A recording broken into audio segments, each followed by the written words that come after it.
तुझ में हिम्मत है तो चलाना गोली। चला गोली। भगवान की कसम सर। वो पांचों खून सर मैंने कोई गलती नहीं की। मैंने ही किए। मैंने कहा था ना, कैसी भी सिचुएशन हो मोदी जी हमें घर ले आएंगे। वॉर रुकवा दी पापा।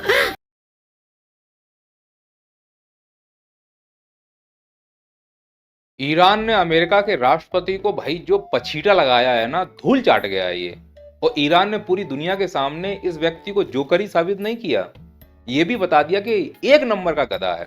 अब सोचो, जो व्यक्ति खुद गधा है, क्या उसका कोई दोस्त समझदार हो सकता है? My friend mister Donald Trump. अरे तुम तो चुप ही हो जाओ। जब से तुम मिले हो इस बेचारे से, इसकी जिंदगी नरक बना के रखी हुई है। तुम्हारे मिलने के बाद ही ये झूठ बोलना सीखा है, तुम्हारे मिलने के बाद ही ये थूक के चाटना सीखा है। ना तुम मिलते, ना इसकी जिंदगी की लंका लगती। इस तरह से क्वेश्चन नहीं कर। अरे फिर तुम बोले बीच में, जाओ रैली में बताओ जाकर गैस खत्म हुई कि नहीं, चलो पहुंचो। रसोई बनाने के गैस की दिक्कत नहीं है।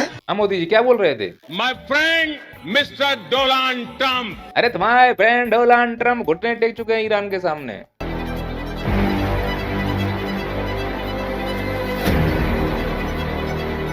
और वो फ्रेंड जिनसे तुम मंगलसूत्र बांध के आए थे, पुच्चियां लेके आए थे, वो भी घुटने टेक चुके हैं ईरान के सामने। माय फ्रेंड डोनाल्ड ट्रम्प लगे हो तन्ना तन्ना करके। अच्छी बात है कि इसके घुटने टेकने का मतलब है दुनिया अपने पैरों पर खड़ी हो पाएगी। और अगर ये घुटने नहीं टेकता है, पीछे देखो पीछे। अरे ये कौन है? ए डोनाल्ड बुआ, ये क्या पहने हो तुम हाथों में? हाँ, सुरीले अंदाज में बोल रहे हो। वो क्या हुआ तुम्हारा वादा? तुमने कहा था कि हम मंगलवार को रात को अटैक करेंगे, ऐसा कुछ क्या हुआ? अब क्यों नहीं कर रहे हो? बोलो, सफाई दो। मुझको राणा जी माफ करना, हाँ, सुर देखो इनके सुरीले। माफ करना राणा जी, अब माफ कर रहे हो? क्या कह दिया ईरान ने तुमसे जो इतना डर गए हो? कुछ तो कहा होगा, बताओ सब लोगों को। इतना बम मारेंगे कि इलाका धुआं धुआं हो जाएगा। तो अब युद्ध करने की इच्छा नहीं है? सीज फायर माना जाए कि नहीं माना जाए? मोदी जी बताओ, इनसे कहो ना, थोड़ा बहुत तो युद्ध कर लें। कहीं से तो शुरू करो। मोदी जी आप इससे कुछ कहो ना। मैं उन कार्यों को अपना दायित्व समझकर जरूर करता हूँ। तो तुम्हें क्या लगता है कि अगर अब ईरान से ये युद्ध करने के लिए गए तो क्या होगा?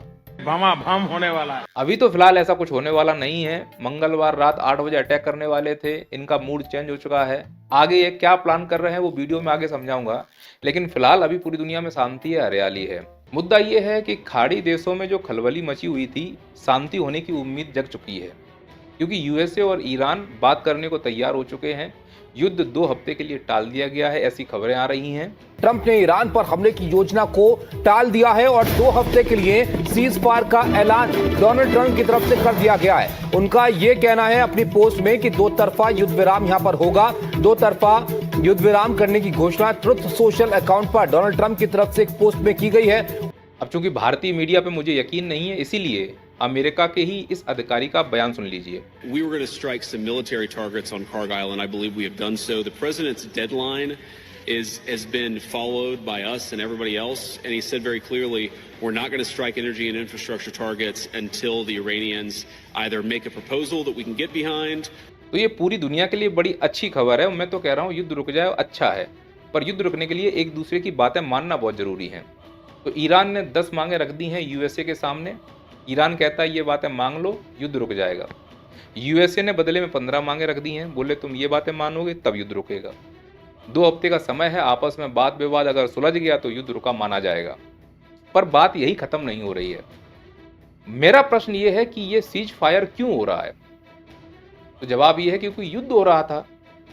तो मेरा प्रश्न अब ये है कि युद्ध क्यों हो रहा था?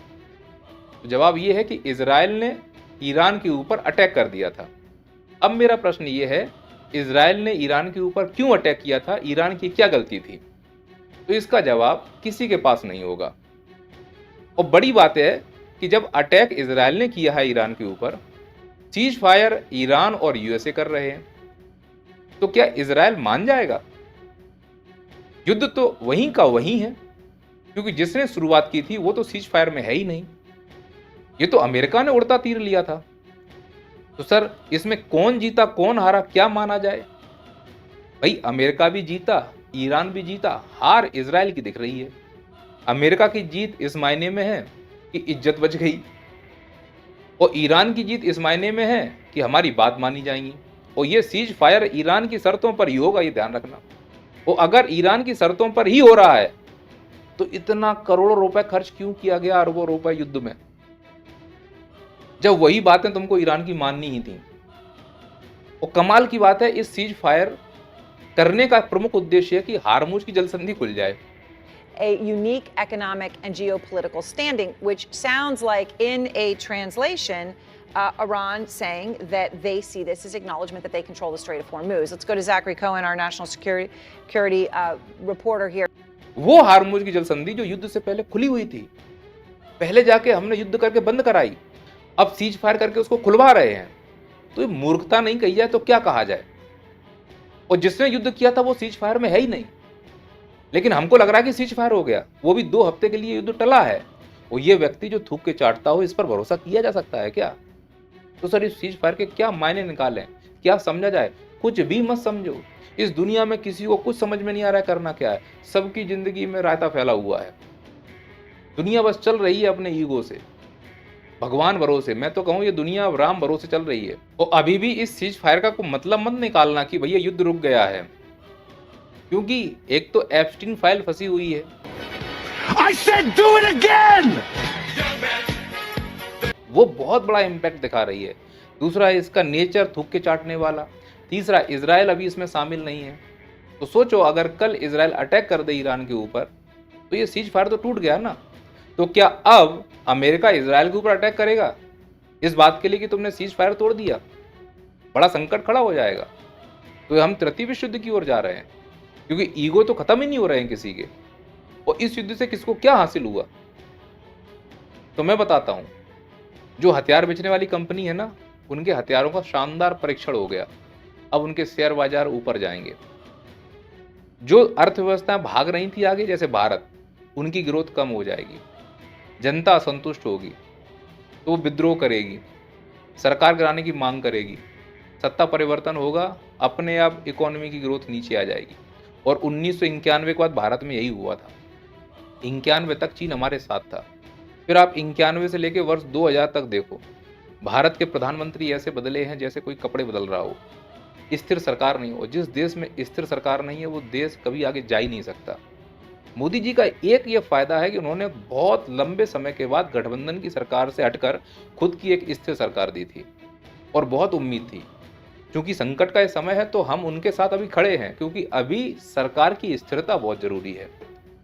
तो इस युद्ध के 2 ही टारगेट थे, अपने अपने हथियारों का परीक्षण करना, जो उन्होंने कर लिया, और भारत की इकोनॉमिक ग्रोथ को रोकना। उन्हें मालूम है कि यहाँ से तेल की सप्लाई होती है, यहाँ से गैस की सप्लाई होती है, और जिनको हम अपना दोस्त समझ रहे थे उन्होंने अपनी औकात हमें हर बार दिखाई है। फिर चाहे हमको हथकड़ी लगाकर भेजा हो, चाहे हमको उन्होंने टैरिफ से धमकाया हो, किसी भी प्रकार से वो हमारे साथ कभी खड़े हुए नहीं दिखे। और हमसे गलती ये हुई, लगा कि रिजीम चेंज होगा, तो हम ईरान से भी हल्के से दूर हो गए और रूस से भी हल्के से दूर हो गए। और वहाँ ईरान, रूस, चीन पास पास आ रहे हैं और वो जीतते हुए दिख रहे हैं। अगर जीतते हुए दिख रहे हैं तो वहाँ रिजीम चेंज होगा, वो लोग आएंगे, ना कि ये लोग आएंगे। और हम करीब इनके हो गए। तो कहीं ना कहीं विदेश नीति में ये चूक तो हुई है हमसे, लेकिन इसकी भरपाई हमारे नेता कर लेंगे। इसकी टेंशन हमें लेने की जरूरत नहीं है। अभी हमें केवल एक ही बात की टेंशन है कि सप्लाई अगर बाधित होती है तो हमें पेशेंस रखना होगा, और पेशेंस उस स्तर का रखना होगा जिस स्तर का अंतर्राष्ट्रीय स्तर पर अन्य देश रख रहे हैं। ऐसा नहीं केवल हम पे संकट है, संकट सबके ऊपर है। हमारे ऊपर संकट है नाराजगी इस बात के लिए कि हमारे नेता अभी भी संकट की घड़ी में चुनाव प्रचार कर रहे हैं, तो गाली देने का मन होता है कि इतनी बेशर्मी ठीक नहीं है। तुमको चुनाव इतने ज़्यादा जरूरी है, तुम्हें कोई मीटिंग में नहीं दिख रहे हो, चुनाव रैली, रोड शो में तुम अपना जीवन यापन कर रहे हो, फिर कहते हो कि आलोचना करते हैं, पद का सम्मान नहीं करते हैं। तुम खुद अपने पद का सम्मान नहीं कर रहे हो, क्योंकि तुमको गाली तब दी जा रही है जब तुम किसी पार्टी का प्रचार कर रहे होते हो, और पार्टी का प्रचार कोई प्रधानमंत्री या गृह मंत्री नहीं करता है। तुम उस समय पार्टी के सदस्य हो, और पार्टी के सदस्य को गाली देना इस देश में लोकतंत्र की शक्ति माना जाएगा। पर हमें तो शक्ति का दिखावा करना आ रहा है। हमें क्या, पूरी दुनिया को। डोनाल्ड ट्रंप भी वही कर रहा है। कैसे बोला था, मंगलवार को रात को हम ये कर डालेंगे। 8 o'clock Eastern Time. I can tell you they're negotiating, we think, in good faith. अब फिर दोपहर को आके बोलता है कि ये होने वाला है, अब हम माफ नहीं करेंगे ईरान को। फिर 2 बजे तक आके बोलता है कि बात करना चाहो तो कर लो, और ईरान उनके मजे ले रहा है। कमेंट करके पूछ रहा है कि कितने बजे कर रहे हो attack. They're not too happy with the details, but they say it's President Trump's decision to make. The Iranian response was to fire another missile at Israel. It wasn't 5 minutes from the time that Truth Social post went up. और शाम को 6 बजे तक आते आते बोल रहे हैं कि चलो हम सीज फायर कर लेते हैं। कह रहा है हमें कोई रोक लो नहीं तो हम दुनिया तबाह कर देंगे। तो थूक के तो उसे चाटना ही था, क्योंकि अब पूरी दुनिया नाराज है। तुम्हारे इस एक कदम से पूरी दुनिया में अव्यवस्था फैल जाएगी। तो कैसे थूक के चाटें? तो अपने गुलाम को बुलाया, पाकिस्तान को एक मैसेज उसने फॉरवर्ड किया था और आप स्क्रीन पर देख पा रहे हो। और उस गधे ने पहले वैसा ही सेम टू सेम चिपका दिया, फिर एडिट किया होगा उसने। फॉरवर्डेड एज रिसीव्ड, और आपका सोशल मीडिया क्या कहता है? Forwarded as received. तहकीक करने की जरूरत नहीं है, बस इसको आगे चलाओ। तो तहकीक करो, ये ना हो कि तुम अपनी जहालत में किसी का नुकसान कर दो। हद है, मतलब समझ रहे हो कितने गधे। मैं तो कहता हूँ पाकिस्तान तो गधे ही चला रहे हैं सच में। गधे मतलब सच में वाले गधे, गाड़ी खींचने वाले गधे, ईंट ढोने वाले गधे। पाकिस्तान में वो बहुत हैं, उनकी इकोनॉमी गधे चला रहे हैं। और गधे तो खैर पूरी दुनिया में ही हैं। गधों की संख्या तो आप जानते ही हो, वो एक गधा तुम्हारे सामने ही है। और गधों के दोस्त तो आप जानते हो गधे ही होंगे ना। पॉइंट ये है कि इस युद्ध से किसी को क्या मिला, मैं बताता हूँ। इस युद्ध से चीन को अपने हथियारों और तकनीक का परीक्षण करने का मौका मिला, रूस को अपने शक्ति परीक्षण करने का मौका मिला, अमेरिका को अपनी बेइज्जती कराने का मौका मिला, और इजराइल को अपने ग्रेटर इजराइल सपना को तोड़ने का मौका मिला। भारत जो गुटनिरपेक्ष था, गुटनिरपेक्ष से बाहर होकर गुटबाज होने का मौका मिला। अब हम ना इधर के रहे ना उधर के रहे। ये युद्ध अभी लंबा अगर चल गया, सप्लाई डिस्टर्ब हुई, तो हम कहीं के नहीं रहेंगे। फिर हमारी इकोनॉमिक ग्रोथ रेट और नीचे आने वाली है। अब कई लोग बोलते हैं, तर्क करते हैं, देखो जैसे नोटबंदी हुई हमारी इकोनॉमिक ग्रोथ रेट इम्पैक्ट हुई। कोई बोलेगा नोटबंदी के समय 2 ट्रिलियन थी, अब हमारी 4 ट्रिलियन है। कब होनी थी 5 ट्रिलियन? 2025 में। 2026 आ गया, क्यों नहीं हो भाई 5 ट्रिलियन? तो इसका मतलब इम्पैक्ट पड़ा है ना नोटबंदी का। अब बोलेंगे सर वो कोरोना का इम्पैक्ट था। किसकी वजह से आया कोरोना? जब पूरी दुनिया में टाइम पे लॉकडाउन लग रहा था, मार्च में चुनाव चल रहे थे, हमारे यहाँ के नेता दाढ़ी बढ़ाकर मास्क लगाकर रैलियां कर रहे थे, बिल्कुल वैसे जैसे अभी संकट है और पूरे राज्यों में रैलियां करते घूम रहे हैं। और बाद में संसद में आके यही कहना है कि कोई कमी नहीं है। और वो कह रहे हैं, गैस के समय भी कहा था कोई कमी नहीं है, जब ऑक्सीजन खत्म हुआ था, फिर से गैस खत्म हुई है, फिर कह रहे हैं कोई कमी नहीं है।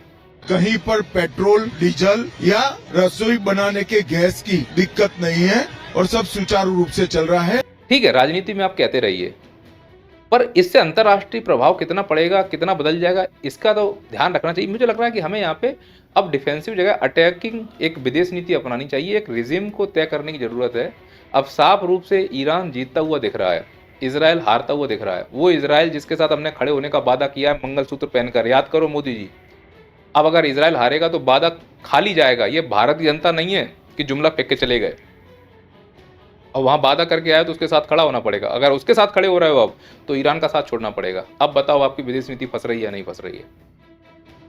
विदेश नीति में इस प्रकार से सरेआम किसी को अपना दोस्त इस प्रकार के कार्यक्रम जो किए थे, इसके लिए आज नुकसानदायक हो रहा है, हमारी बेइज्जती हो रही है। ऐसे हम गले में मंगलसूत्र पहन के चले आए, वो मेडल आज तक किसी को नहीं मिला है। और जैसे तुम्हारा अटैक हो गया है, तुम्हारे ऊपर आ रहा है कि भारत गया था।